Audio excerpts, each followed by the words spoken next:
I did an interview with the Des Moines Register and said that this would be a strange commencement speech. And I meant just strange because it's a questions and answers, not a speech.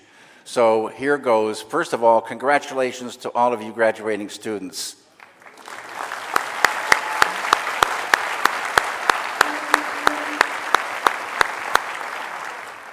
Hello, Mr. Lynch. Hello. Can everybody hear me? Yes, okay. My first question is, for many of us who are graduating today, will be going out and getting jobs. How do we reconcile a job or a career with our dharma or purpose in life? Wow. Well, they say if you are meditating regularly and transcending, you get big, big support from Mother Nature. And we all have our likes and dislikes and things we really love.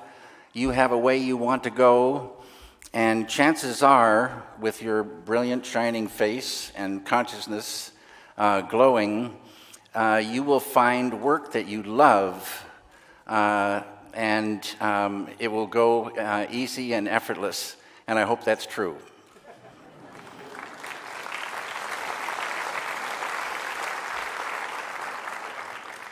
You've met Maharishi long time ago, and I'm wondering if you can, how can you describe Maharishi, and if you can tell us a story about him? And are you going to release a movie about him any soon? Right.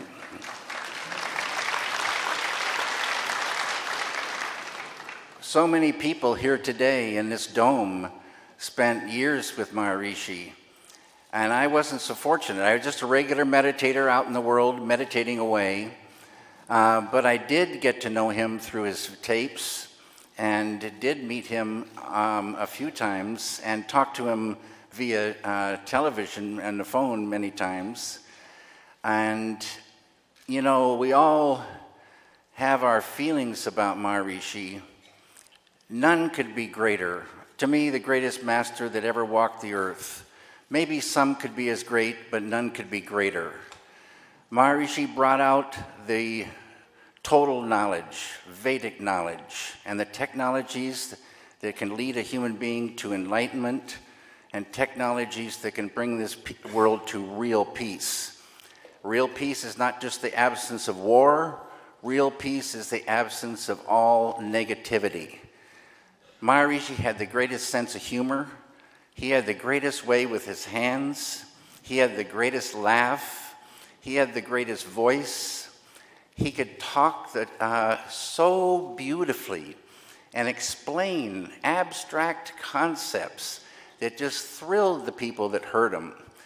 And he gave out this knowledge, this profound knowledge in the most beautiful with the most beautiful personality, a personality built to talk to the people of today. It's thrilling and thrilling and thrilling for me to watch Maharishi on Maharishi channel, and listen to his knowledge, and be inspired by him to keep meditating, keep on the path to supreme enlightenment. And to know that enlightenment is possible is such a beautiful thing for the human being. We all have the birthright to one day enjoy supreme enlightenment. This is great and hopeful news. And we have the probability very soon, thanks to Gurudev and Maharishi, to have real peace on earth. So Maharishi, in my mind, is the greatest, and so thrilled to be, you know, part of what he brought out for this world. Oh yeah, the movie.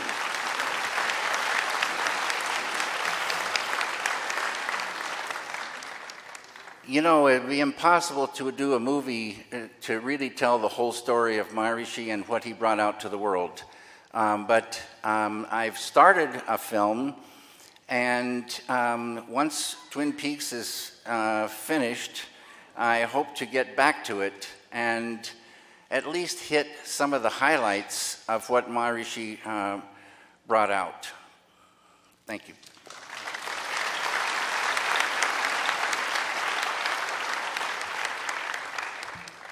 Hi. Hi. Today I'm graduating with a lot of my film family over there, and my question is involving movies. What's one thing that you learned on one of your film sets that then became a life lesson? Always have final cut.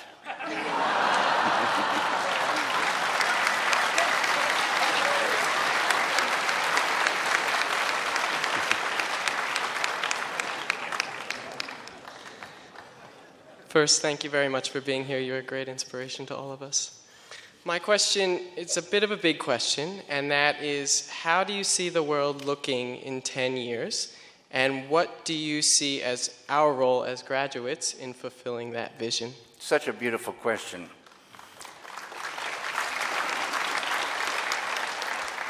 If you watch CNN, you would think in 10 years we're still going to be in a whole lot of trouble.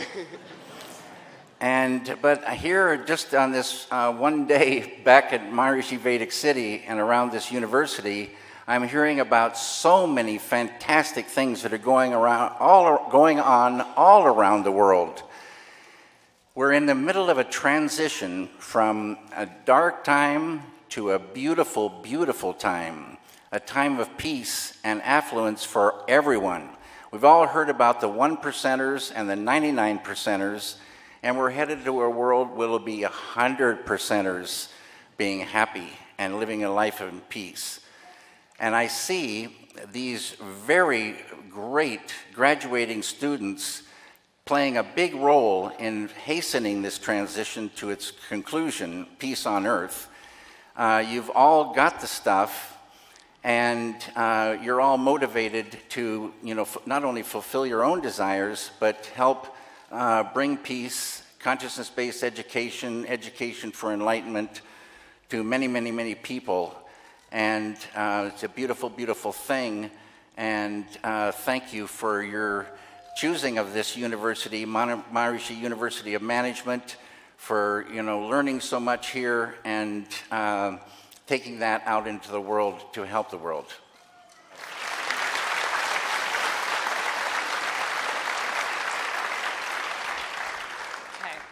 My second question is, can you tell us about a moment when you fell in love with an idea?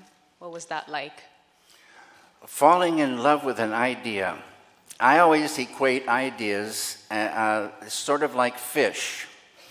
We don't make the fish, we catch the fish.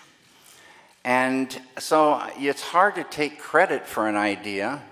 When you didn't really make it, you caught it. So it's very fortunate when one catches an idea that is thrilling to that person. You fall in love with an idea. And for me, it may just be a fragment of a whole thing, like a script or a whole film. But this little fragment is so thrilling, and you fall in love. And it's happened many, many, many, many times for me. And once you get one fragment, it's like bait on a hook to catch more fragments. You drop it in the water or deeper into that beautiful ocean of consciousness, and lo and behold, others will swim to it, and a story will emerge, or a painting will emerge, or a chair will emerge. Thank you. Thank you very much.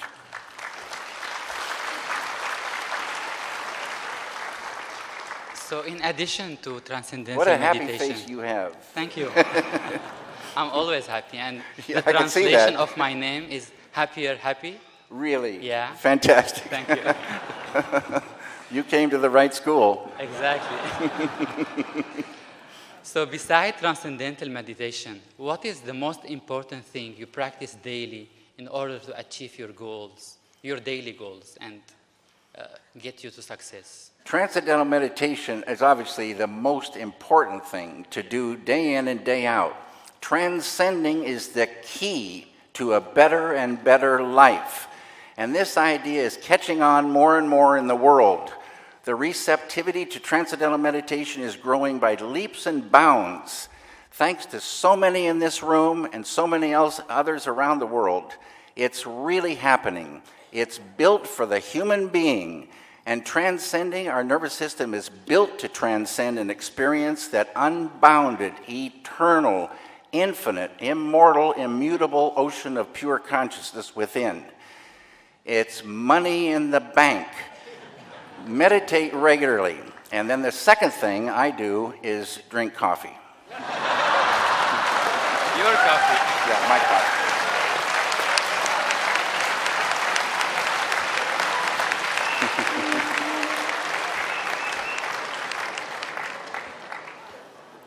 I think at this day and age, a lot of us can get distracted and rush through life.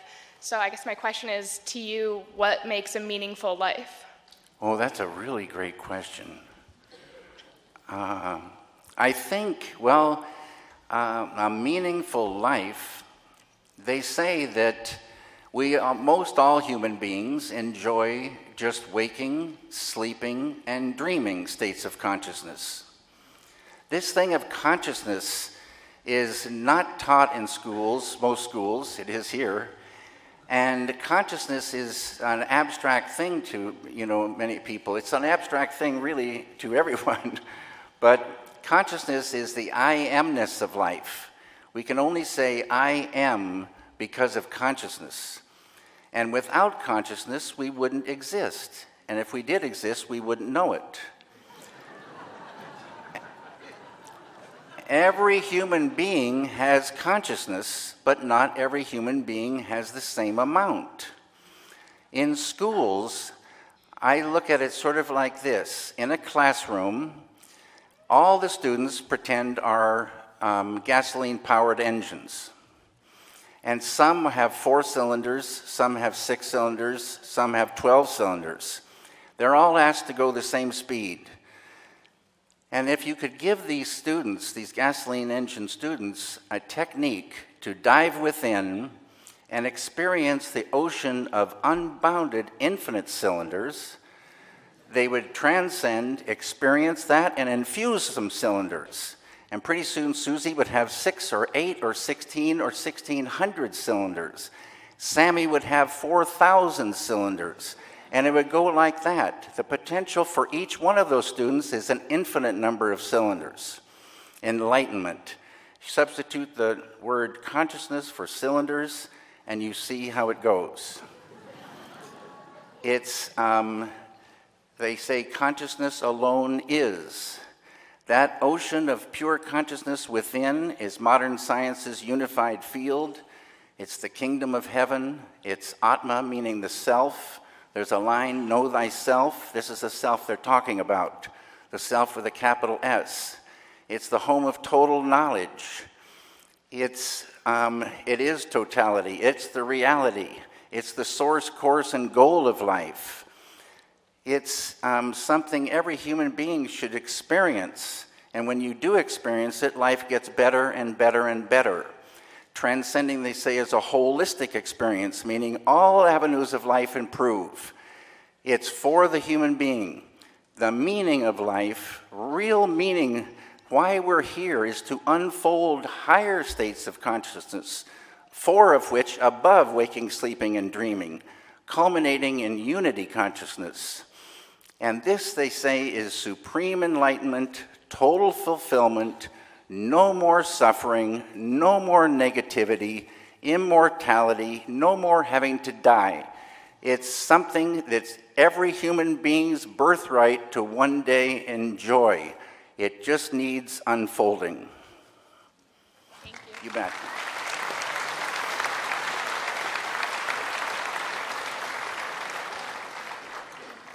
Everything you do in this world is about helping to unfold the full potential of human beings, as you've just so beautifully expressed.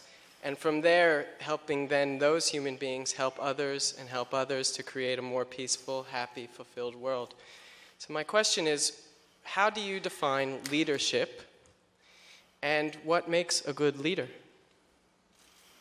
I think Maharishi was the best leader. And I think Maharishi, number one, brought out such profound knowledge, wisdom, and was able to answer all the difficult questions that came his way, to keep on keeping on. Every single day, they say 22 hours a day, Maharishi was at giving out this knowledge and getting it to the people all around the world. And he inspired people. He inspired people to go out and help.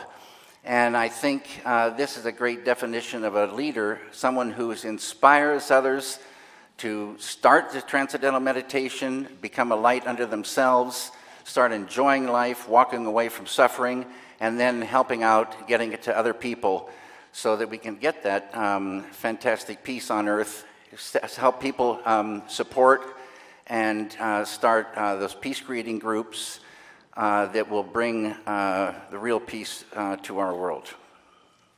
Thank you.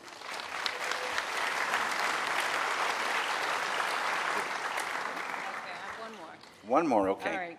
Can you talk to us about intuition and how do we know when to trust it? Intuition, they say intuition is sort of feeling and intellect going at the same time. It's a knowingness.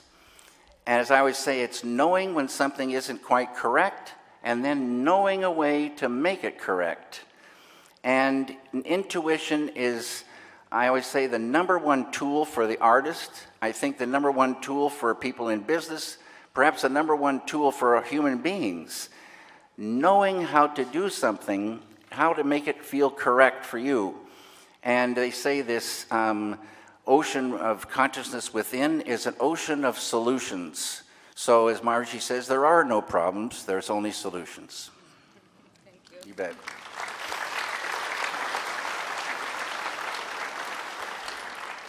Let's go back in the days to the Pennsylvania Academy of Fine Arts. 3 questions. Whoa. Will you make the same choices you made 30 years ago? Will you see yourself different than who you are today? And maybe an advice for graduates for things to avoid, maybe? Oh, I was very lucky. I was going to the academy in the late 60s when drugs were really becoming popular. And for some reason, my friends said, David, don't you take these things. They were all taking them, but for some reason they warned me against it. So I guess I dodged a bullet. I'd say, you know, there's many different kinds of drugs in the world, and there are pharmaceutical drugs that save lives. But if you watch TV, you see there's many drugs that have tremendous side effects. And some of the side effects are worse than the illness you took the drug to get rid of. So it's what Maharishi says is, water the root and enjoy the fruit.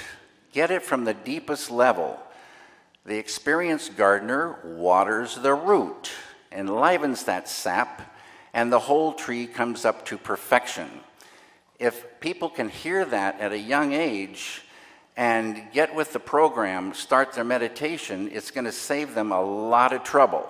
They're going to be a lot happier. They're going to be more self-sufficient, self-assured, filled with energy instead of fatigue. Relationships will improve. Schools that have this, the fighting stops, the teacher burnout stops. People get along with one another. Grades go up. It's a beautiful thing. I hated school.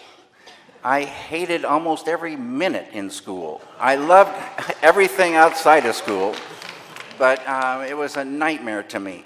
So boring. I don't think I learned anything I took with me. But I think if I had been to a consciousness-based school, it would have been completely different. I don't know if I answered your question. Is it good? Jai Gurudev, thank you so much. Congratulations again, students. All the very best to you.